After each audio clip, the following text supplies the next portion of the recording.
கர்த்தருடைய பரிசுத்த நாமத்திற்கு சூத்திரம். நீதிமொழிகள் 25வது அதிகாரம் 11வது வசனம்.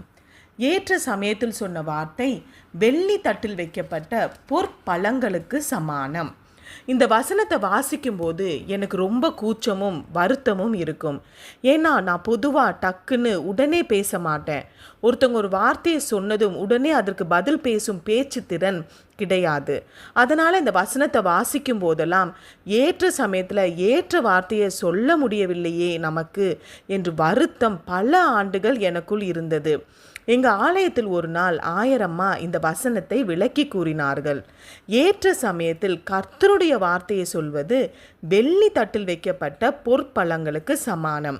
அதாவது ஏற்ற சமயத்தில் ஒருவர் பாவத்தில், சோர்வில், தோல்வியில், கவலையில், இழப்பில், பிசாசின் பிடியில், வியாதியில் இருக்கும் பொழுது ஏற்ற கர்த்தருடைய வார்த்தையை சொல்வதை குறிக்கும். இதை கேட்டவுடன் எனக்கு மிகுந்த மகிழ்ச்சி உண்டாயிற்று. இந்த பின்வரும் வசனமும் நினைவிற்கு வந்தது. தேவ வாக்கியங்கள் எல்லாம் தேவ ஆவியினால் அருளப்பட்டிருக்கிறது.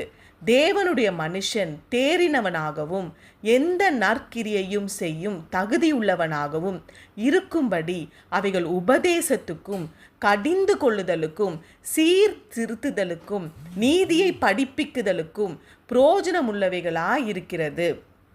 ஏசப்பா, ஏற்ற சமயத்தில் ஏற்ற வசனத்தை, கர்த்தருடைய வார்த்தையை குடும்பத்தில், பிறரிடத்தில் எங்களுக்கு சொல்லி வார்த்தையை உபயோகிக்கும் ஞானத்தை எங்களுக்கு தாரும். அதன் மூலம் உம்முடைய ராஜ்யம் கட்டப்படுவதாக. இயேசுவின் மூலம் ஜெபிக்கிறோம் நல்ல பிதாவே. துதி, கனம், மகிமை அனைத்தும் இயேசு ஒருவருக்கே. ஆமேன். அல்லேலூயா.